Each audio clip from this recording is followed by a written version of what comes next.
The objectives of this lecture is to define concepts, theory, and conceptual framework, analyze a concept and apply it to an advanced practice nursing role or the nurse educator role, to discuss concept analysis as a component of theory development, and describe the importance of evidence-based nursing in practice.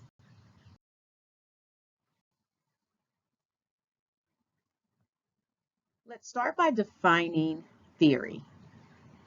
Theories are systematic explanations of events in which concepts are identified. There are relationships proposed based on those concepts, and then predictions can be made off of the concepts and the relationships that are proposed. So why do we need theories and why are they developed? There are three things that theories help us with. They help describe or explain a phenomenon. They can also help solve problems and improve practice. Now that we have defined what a theory is and the purpose of theories, let's look at how theories are developed and why. When we think about theory development, it's a process used to create, modify, and refine a theory. So theory development is something that is a process and it occurs in stages. One, it starts with first just analyzing concepts. Then we look to refine those concepts. And once the concepts have been refined, we look and we propose how those concepts are related to each other. And then we look at how can we test that relationship of those concepts. And that's how theory is developed. Let's look at why the profession of nursing considers theory so important. If you look at the AACN Essentials, the revised version, we will see that the inclusion of theory within the profession of nursing is outlined in Domain 4.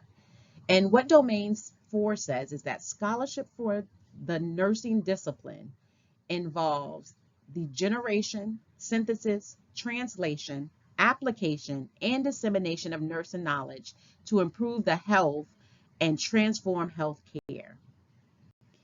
Theory development is one of the processes described that should be used by nurses to advance our core disciplinary knowledge.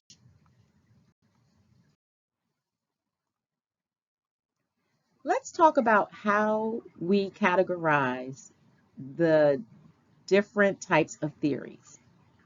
Theories can be categorized according to the scope. They can be categorized by purpose or by the source or the discipline.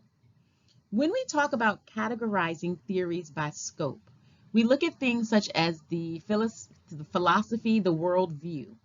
Think about when we talked about theories being categorized as either grand theories, middle range theories, or practice theories. That's when you look at the scope. Theories also can be categorized by purpose. That is when you talk about, is it a descriptive theory, an explanatory theory, a predictive theory, or a prescriptive theory? And then finally, theories can be also categorized by their source or discipline. Is it a nursing theory? Is it a sociologic science theory? Is it a learning theory? We're going to go into more detail about the categorization of theories in the next few slides. Before we go into talking about the categorization of theories, let's talk about what every theory should include, what components should be in every theory. Every theory should have a purpose. It should have concepts and conceptual definitions. There should be theoretical statements. And those theoretical statements are in two categories: existent statements and relational statements. Theories also should include structures and linkages, assumptions, and then models. And we'll give some examples of those later in this lecture.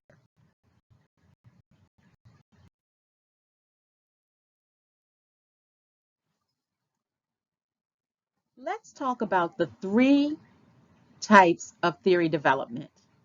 First, the relationship among theory, research, and practice. Second, the relationship between theory and research. And third, the relationship between theory and practice. When we're talking about relationship among theory, research, and practice, we're talking about research that validates and modifies theory. Theories identify a research question. When we're talking about the relationship between theory and research, we're talking about when theory guides practice. Practice is shaped by the theory.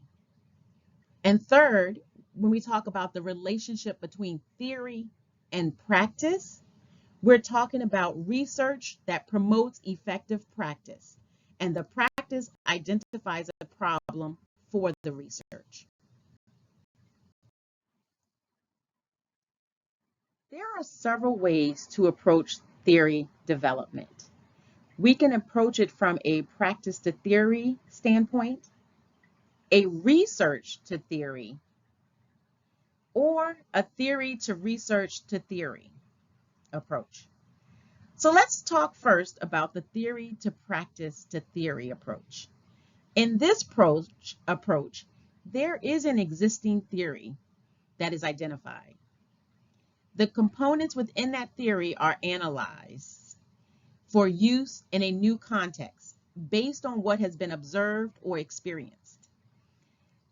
That analyzation of those of the new and within the new context could lead to those concepts, assumptions, and propositions being redefined, and it can lead to the development of a new theory being formed, particularly a nursing theory. That is what the approach when you're looking from a theory to practice to theory development is or can be. However, when we approach theory development from the practice to theory perspective, we are talking about theories that are inductively derived from the clinical situations. This is founded in the grounded theory methodologies, which are methodologies where the researcher observes and analyzes a phenomenon. And then that researcher will compare those concepts and propose relationships and linkages based off of what they have observed and analyzed. The research to theory approach, however, looks at a theory that is produced from the findings from repeated research. They evolve from confirmed research findings, and thus patterns are identified from the research.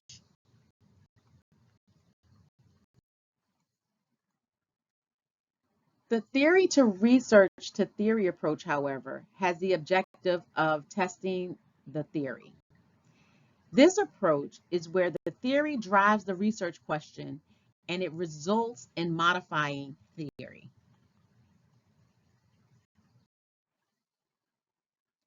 We have discussed the definition, components, development, and approaches to theory.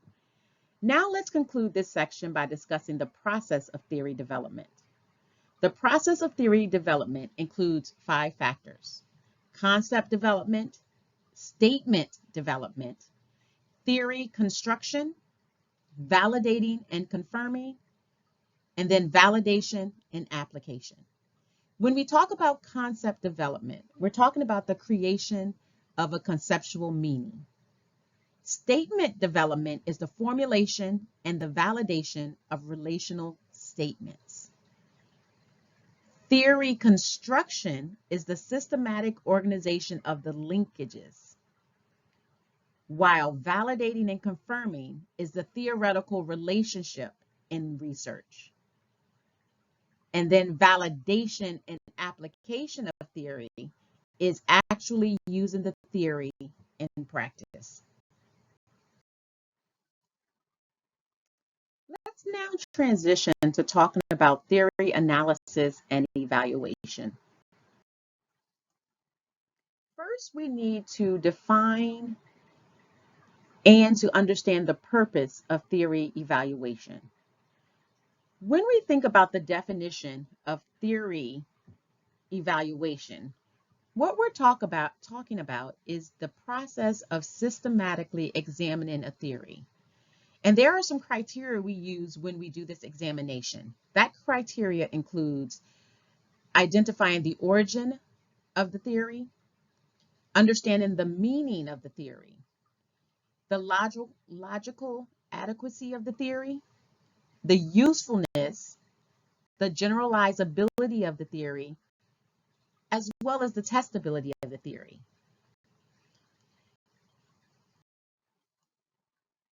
When we look at identifying the purpose of theory evaluation, we're looking and we're talking about identifying the usefulness of a theory. Does the theory give insight into relationships among its concepts? And does it allow the reviewer to identify the strengths and the weaknesses of the theory? So now that we have defined those two aspects of theory evaluation, let's look at the three phases of theory evaluation: description, analysis, and evaluation. The initial phase of theory evaluation is theory description. This is where you try to gain an understanding of the theory. This phase consists of identifying the structural components of the theory as well as the functional components. The structural components are those assumptions, concepts, and propositions that apply to the theory, whereas the functional components is how you are trying to make those linkages that describe, explain, and predict or prescribe this theory. The next phase would be the theory analysis. This is the phase where you go through a process non-judgmentally and you examine the content, the structures, and the function of the theory. Again, the goal here is to truly understand the theory. And does this or will this theory potentially have some use in your practice, your research, education, or administration? And the final step is theory evaluation. This final step, theory evaluation, is where you assess the theory's potential to contribute to your profession. You can determine how well the theory serves its purpose, and you make a decision or you take actions regarding the use of this theory in your profession or in your practice.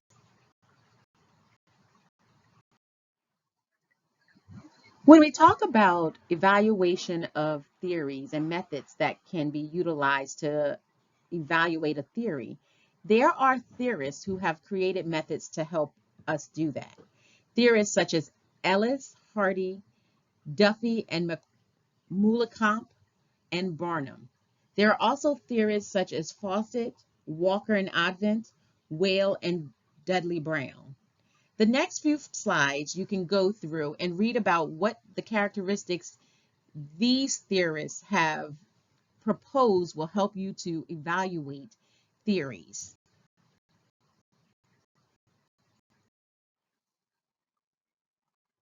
As you read through the diverse theory evaluation methods, you can see that there are several types of evaluation methods established that can help you to better evaluate particular theories. So in summarizing up the evaluation methods for theories, there are some common criteria that you can utilize. One is looking at the complexity or the simplicity of a theory, the scope or generalizability of a theory. What are the conceptual definitions? Is the theory consistent? Does it contribute to the profession or your practice? Is it useful? And then is it testable? So now let's move into synthesizing the methods for theory evaluation. When we talk about synthesizing the methods for theory evaluation, we're talking about describing the theory, analyzing the theory, and then evaluating the theory. You can see when you're talking about descriptions, you're talking about what is the purpose of the theory? Where did the theory originate from? What are some of the major concepts or propositions that this theory is talking about? And what are the major assumptions of the theory? That's when you're trying to describe the theory. When you're talking about analyzing the theory, we're looking at the concepts theoretically and operationally. Can you define that? Are the statements theoretically and operationally defined already? Are there linkages that are explicit that you can see in that theory? Is it organized? Is there a model or diagram to help you understand the theory? Are the components within the theory consistent and clear?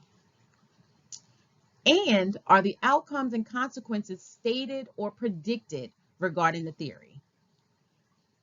When you look at theory evaluation, you're looking at, is the theory congruent with the current standards? Is it congruent with nursing interventions? Has it been tested in research? Is there evidence that the theory has been used in the research or in education or in administration? Is it socially relevant? Is it going across cultures? And does it contribute to the nursing profession? So when you're synthesizing your evaluation, think about these factors for theory description, theory analysis, and theory evaluation. We are now going to move on to talking about evidence-based practice and nursing theory. Evidence-based practice and nursing theory, how it has evolved over the years of our profession. Let's talk about it in a little more depth. Evidence-based practice, also known as EBP, was introduced in the 1970s by Dr. Archie Cochran. Dr. Cochran focused on the critical review of research. She emphasized randomized controlled trials to improve medical practice. The application in nursing was delayed, but it has been growing over the past 20 years. Evidence-based practice is based on the premise that the health professionals should not base practice on tradition and belief, but on information grounded in research. Now, evidence-based practice is not synonymous with research because research focuses on discovery while evidence-based practice focuses on application. Evidence-based practice, it also involves identifying a clinical problem. You search the literature and critically evaluate the research evidence, and then you determine any appropriate interventions. Therefore, evidence-based practice integrates research, theory, and practice.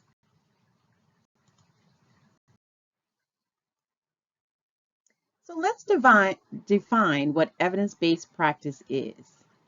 Evidence-based practice is the conscientious, explicit, and judicious use of theory-derived, research-based information in making decisions about care delivery. It takes into consideration the individual's needs and preferences. Some of the key concepts for evidence-based practice, or EBP, is best evidence, expertise, and patient values. There is a need to do careful review of the research findings according to guidelines. Evidence-based practice, again, it de-emphasizes practicing based off of rituals, isolated or unsystematic clinical experiences or opinions. Traditions should not be the basis of practice, according to evidence-based practice.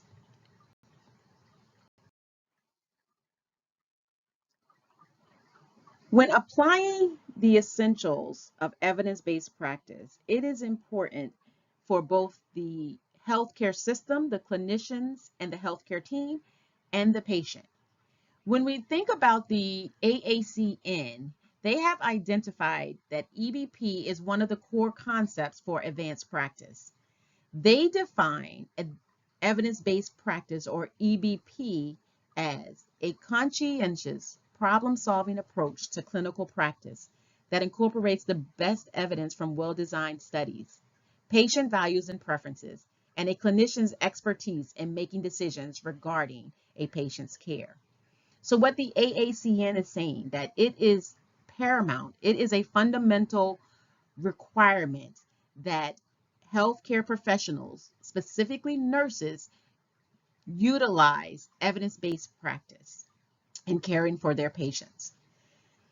Also, nurses' knowledge of EBP should include understanding the level of evidence that determines how much emphasis we should be placing on studying and utilizing practice guidelines.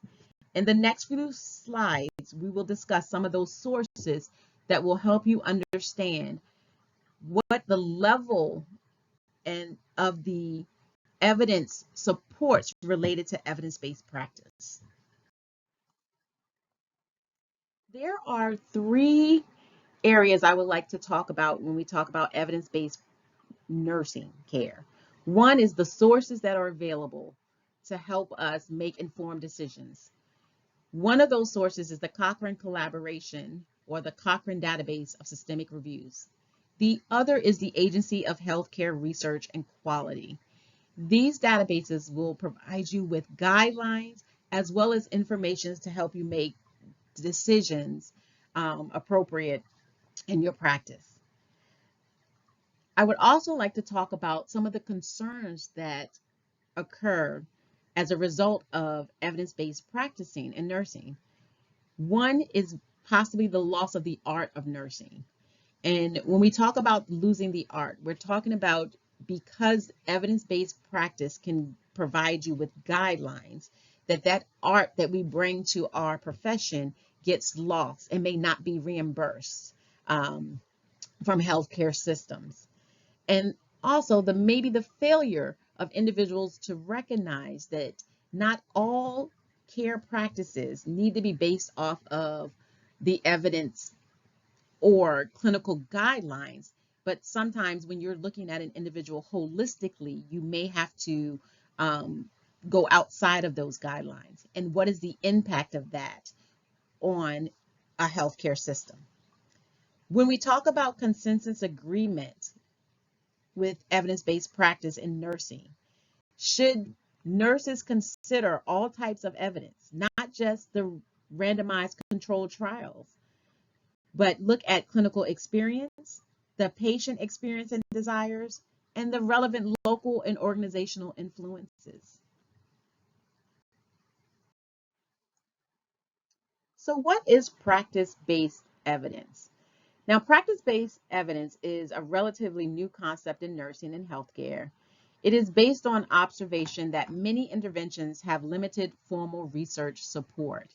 It recognizes the importance of the environment in determining practice recommendations, and it is grounded in the thought that large databases should be reviewed or mined to gather data on quality and effectiveness, and that knowledge can be generated from the practice and from research.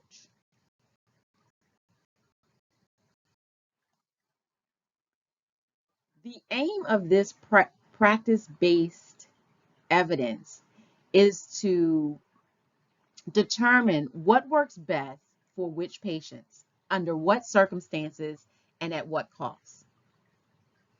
It is definitely much more comprehensive than our randomized controlled trials. And where do we get some of this information from? What sources can we utilize? We can use things like benchmarking data, clinical expertise, medical records, QI data or quality improvement data, and medical records. So, what are the theories that lean to evidence-based practice? Let's move into that.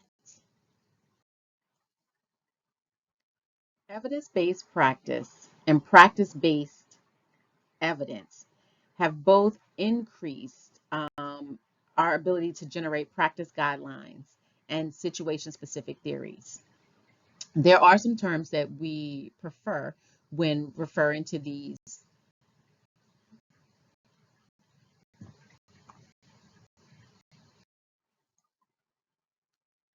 The next few slides, I would like to introduce you to a few practice-based models that are oftentimes referred to in our profession. These models will include the Academic Center of Evidence-Based Practice STAR model, Advancing Research and Clinical Practice through Close Collaboration model, the Iowa model, the Johns Hopkins Nursing Evidence-Based Practice model, and the Stetler model of evidence-based practice. Stevenson's STAR model of knowledge transformation takes place through steps. Steps such as summation, translation, application, integration, and then evaluation. It has been determined that it is usable, it can be referenced, and that with the research that was performed in developing this model, you can be converted or have transformation through a systematic step process in which knowledge can then be created. It has some strengths and it went through rigorous evaluation, and this model has also been consistent over time. Now, when we look at the ARC model, and ARC stands for the Advancing Research and Clinical Practice through Close Collaboration model. This model was created by Melnick and Finn-Out Overholt in 2019. It was developed to advance and sustain evidence-based practice, and it has been shown to be appropriate in clinical practice, particularly acute care. The ARC model consists of some central constructs. Constructs such as the assessment of organizational culture and readiness for EBP, identifying the strengths and the barriers of EBP, development and use of EBP mentors, the EBP implementation, and then an outcome evaluation.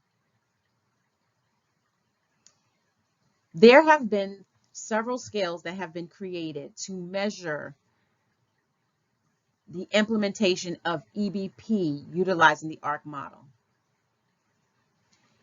Some of those scales have included looking at the organization's readiness and their belief about EBP. There's also a considerable amount of research that supports the use of the ARC model.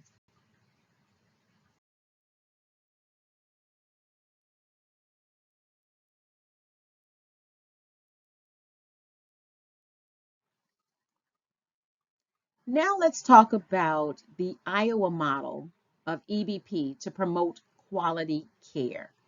This model was developed in the 1990s, and it was later updated in about 2015, 2017.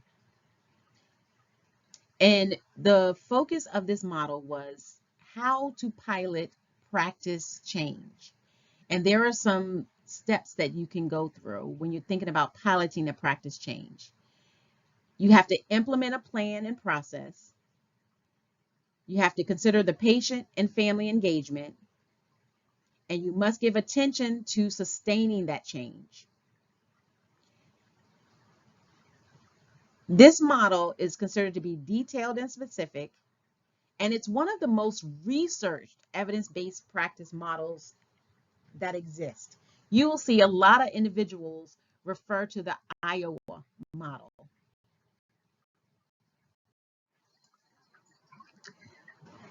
Let's talk about how the Iowa model is organized.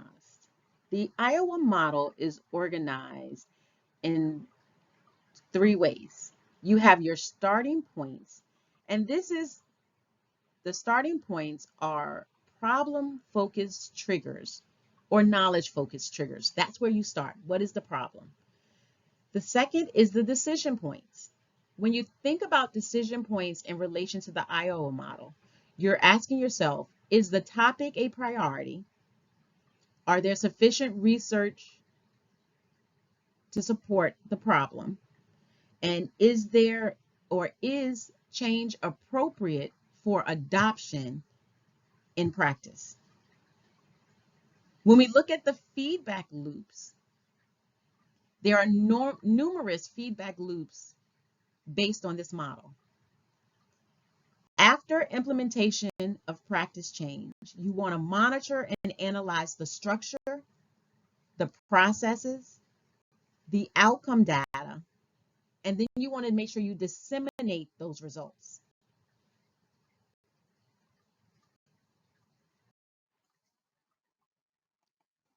When we talk about the Johns Hopkins Nursing Evidence-Based Practice Model, this is a problem-solving approach to clinical decision-making.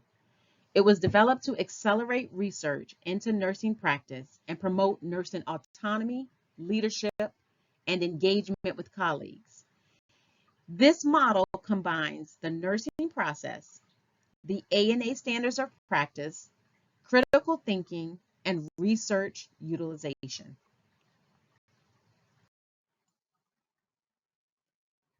The Johns Hopkins Nursing EBP model has three core elements. You'll have a practice question, you'll have evidence, and then you'll have translation. There are several phases composed of 18 steps that this model takes you through. Each step helps to clarify the processes and assist in understanding how to proceed.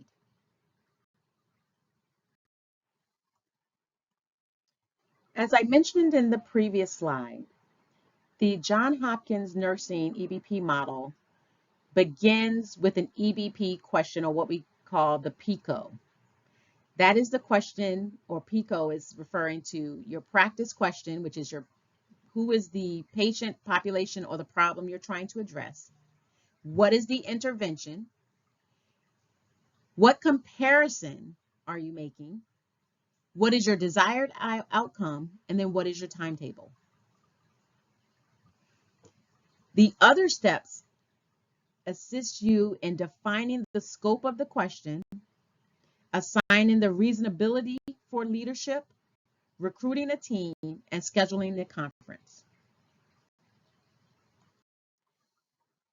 Within the Johns Hopkins model, there is a phase called the evidence phase. This is where you do your literature search, your team appraisals, and recommendations. But there's also the translation phase. This is where your team decides whether and how they're going to implement those changes, how they're going to evaluate what they have implemented, and how are they going to communicate those findings. I am going to conclude this section on evidence-based practice models with the Stettler model. This model was implemented in the 1970s as a quality improvement effort. It's similar to the nursing process and thus was implemented utilizing 5 steps or 5 phases. Those phases include preparation, validation, comparative evaluation decision-making, translation application, and then evaluation. The preparation phase is where you propose, control, and source research evidence.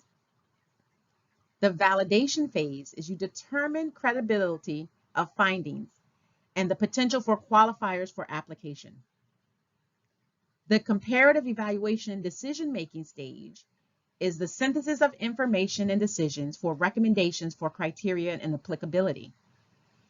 The translation application phase is where you create operational definitions for use and actions for change. And the final stage of evaluation, you determine alternative types of evaluation. I'm going to wrap up this lecture by giving you just a few key points because there was a lot of content that we reviewed. Please make sure that you read further in your textbook, a little bit more depth to the information that was discussed in this lecture. But let's just kind of wrap up some of the key points that you want to make sure you take home from this. Some key takeaways from this lecture. Evidence-based practice has become imperative to our nursing practice in order for us to provide quality nursing care. It is important for us to go beyond just research, but also utilize our theories and make sure they are theory-based. We are getting increased attention to the concept of practice-based evidence, and this renewed attention to the critical role of theory in providing excellent nursing care. The next few slides are going to provide you an opportunity to check your knowledge. The next few slides provide you an opportunity to assess your knowledge related to the content. You will see that there are questions that are followed by an answer and rationale. I hope this lecture has helped you to understand a little bit more about theories and evidence-based practice.